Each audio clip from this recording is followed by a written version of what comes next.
এয়া আকাশবাণী।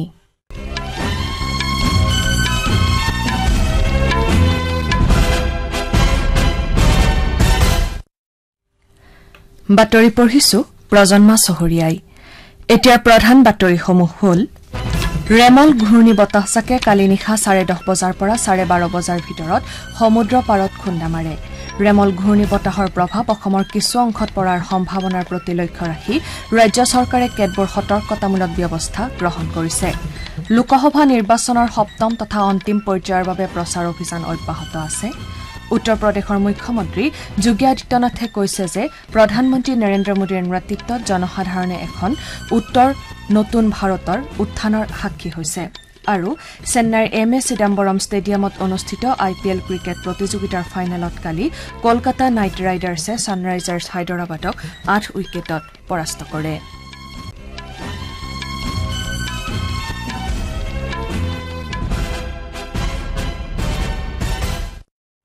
এতিয়া শুনক বিতং বাতৰি। ৰেমল ঘূৰ্ণী বতাহজাকে কালি নিশা 10:30 বজাৰ পৰা 12:30 বজাৰ ভিতৰত সমুদ্ৰ পাৰত খুন্দা মাৰে। আলিপুৰ ক্ষেত্ৰ ঘূৰ্ণী বতাহ সতৰ্ক কেন্দ্ৰৰ মুৰব্বী হাবিবুৰ ৰহমান বিশ্বাসে এই কথা প্ৰকাশ কৰিছে। এই ঘূৰ্ণী বতাহজাক আৰু কিছু সময়লৈ উত্তৰ দিশলৈ গতি কৰিব আৰু ইয়াৰ পাছত উত্তৰ পূব দিশলৈ গতি কৰি লাহে লাহে ইয়াৰ প্ৰকোপ হাম কাটিব। কালি নিশা প্ৰায় 8:30 বজাত প্ৰতি ঘণ্টাত 110ৰ পৰা 120 কিলোমিটাৰ বেগেৰে ঘূৰ্ণী বতাহজাক বাংলাদেশৰ খেপুপাৰা আৰু পশ্চিমবংগৰ সাগৰ দ্বীপপুঞ্জত প্ৰৱেশ কৰে। ঘূৰ্ণী বতাহৰ ফলত কলকাতাকে ধৰি দক্ষিণ বংগৰ সকলো জিলাতে ধুমুহা আৰু প্ৰবল বৃষ্টিপাতৰ বাতৰি পোৱা গৈছে। কলকাতাৰ বিভিন্ন স্থানত গছ-গছনি উভালি পৰাৰ লগতে বহুকেইটা পথ পানীৰে বুৰাই পেলাইছে। এণ্টেলি এলেকাৰ বিবি বাগান পথত এটা ঘৰৰ কিছু অংশ খহি পৰাৰ ফলত এগৰাকী লোকৰ মৃত্যু হোৱা বুলি জানিব পৰা গৈছে। আনহাতে বৰুণহাট আৰু ফৰহাছনাবাদ নদী বান্ধত ফাটমেলাৰো বাতৰি পোৱা গৈছে। উত্তৰ পৰগনাৰ হাছনাবাদ আৰু হিংগালগঞ্জকে ধৰি এটা বৃহৎ এলেকাত প্ৰবল বৰষুণ হোৱাৰ লগতে দক্ষিণ পৰগনাৰ সাগৰ, নামখানা, কাকদ্বীপ, পাথৰ প্ৰতিমা,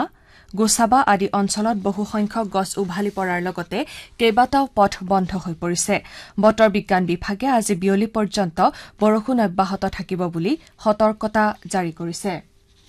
ইপিনে কলকাতা বিমান বন্দৰ কৰ্তৃপক্ষই ঘূৰ্ণী বতাহৰ প্ৰভাৱৰ প্ৰতি লক্ষ্য ৰাখি কালি দুপৰীয়াৰ পৰা 21 ঘণ্টাৰ বাবে বিমানৰ চলাচল বন্ধ ৰাখিছে। ভাৰতীয় বিমান বন্দৰ প্ৰাধিকৰণৰ মুখপাত্ৰই প্ৰকাশ কৰা মতে এই সময়ছোৱাত বন্দৰটোৰ পৰা অহা আৰু যাবলগীয়া 394খন ঘৰুৱা আৰু আন্তঃৰাষ্ট্ৰীয় বিমানৰ সেৱা বন্ধ কৰা হৈছে।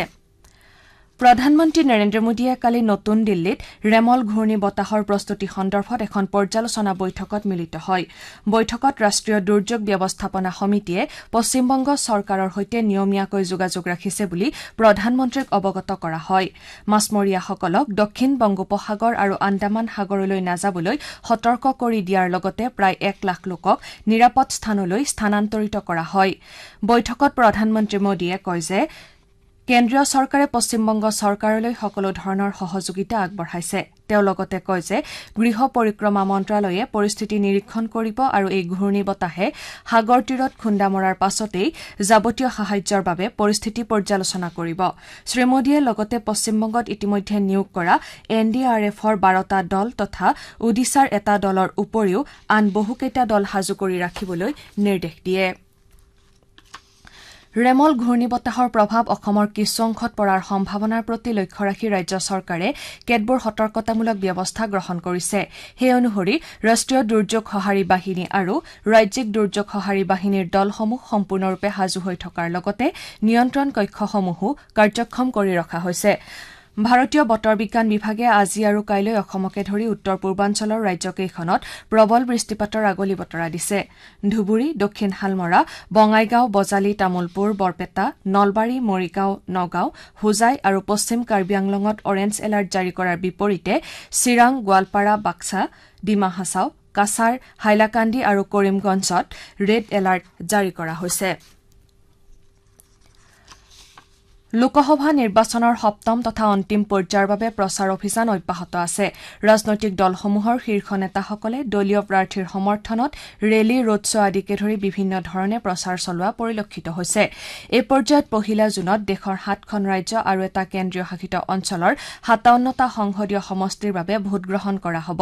প্ৰধানমন্ত্ৰী তথা বিজেপিৰ জ্যেষ্ঠ নেতা নৰেন্দ্ৰ মোদীয়ে কালি উত্তৰ প্ৰদেশৰ মিৰ্জাপুৰ মৌ আৰু বনছগাঁৱত কেইবাখনো জনসভাত অংশগ্ৰহণ কৰে শ্ৰীমোদীয়ে কয় যে ভাল উদ্দেশ্য আৰু নীতিসমূহৰ বাবে দেশে তৃতীয়বাৰৰ বাবে বিজেপি এনডিএ চৰকাৰ গঠন কৰাৰ সিদ্ধান্ত লৈছে আনহাতে সমাজবাদী পাৰ্টিৰ নেতা অখিলেশ যাদৱে সালেমপুৰ আৰু বল্লিয়াত জনসভা সম্বোধন কৰি কয় যে বৰ্তমান সময়ত জনসাধাৰণৰ মূল্য বৃদ্ধি আৰু নিবনুৱা সমস্যাৰ বাবে হতাশ হৈ পৰিছে আপোনালোকে বাতৰি শুনিছে আকাশবাণীৰ পৰা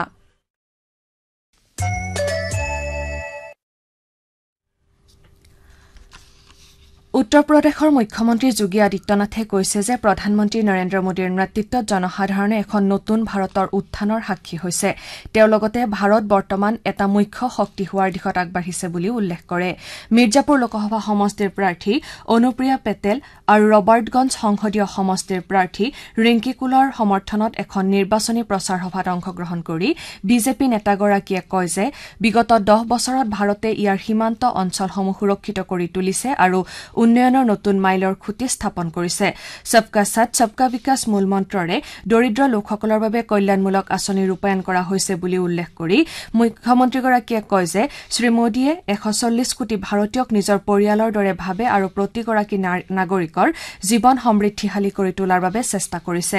আনহাতে মিৰ্জাপুৰ এলেকাৰ উন্নয়নৰ সন্দৰ্ভত শ্ৰী আদিত্যনাথে কয় যে মিৰ্জাপুৰ আৰু সোনভদ্ৰাত চিকিৎসা মহাবিদ্যালয় স্থাপন কৰাৰ লগতে এই খণ্ডত অতি সোনকালে এখন বিশ্ববিদ্যালয় স্থাপন কৰা হ'ব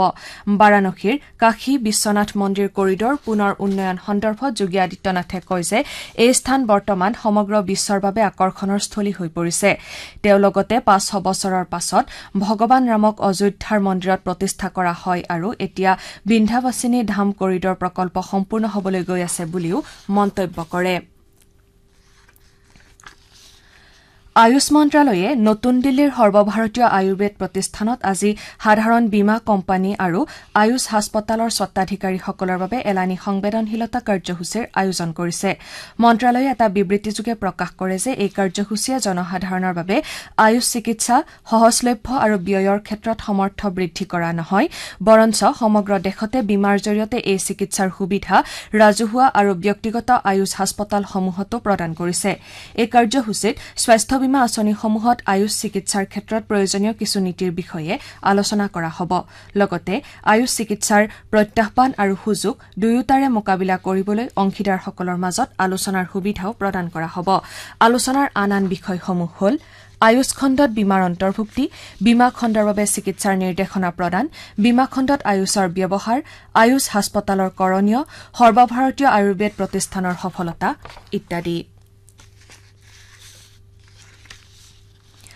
নেপালৰ কংগ্ৰেছ দলে গৃহমন্ত্ৰী ৰবি লামিছানেৰ তদন্তৰ দাবীৰে সংসদৰ পৰা ৰাজপথলৈ এলানি প্ৰতিবাদী কাৰ্যসূচী ঘোষণা কৰিছে সমবায় পুঁজিৰ ধন অপব্যৱহাৰত গৃহমন্ত্ৰী লামিছানে জড়িত হৈ থকাৰ অভিযোগ উত্থাপন কৰি কংগ্ৰেছে এই সন্দৰ্ভত সংসদীয় তদন্ত সমিতি গঠনৰ দাবী জনাই প্ৰতিবাদ সাব্যস্ত কৰে কাঠমাণ্ডুত শতাধিক বিৰোধীয়ে সমবায়ৰ ধন আত্মসাতৰ সৈতে জড়িত ব্যক্তিৰ বিৰুদ্ধে ব্যৱস্থা গ্ৰহণৰো দাবী উত্থাপন কৰে আনহাতে নেপালৰ কংগ্ৰেছ কৰ্মীসকলৰ লগতে শিক্ষাৰ্থী আৰু মহিলাসকলেও গৃহমন্ত্ৰীগৰাকীৰ পদত্যাগৰ দাবী উত্থাপন কৰে উল্লেখযোগ্য যে প্ৰতিবাদকাৰীসকলে গৃহমন্ত্ৰীগৰাকীয়ে পদত্যাগ নকৰালৈকে প্ৰতিবাদ অব্যাহত ৰখাৰ হুংকাৰ প্ৰদান কৰিছে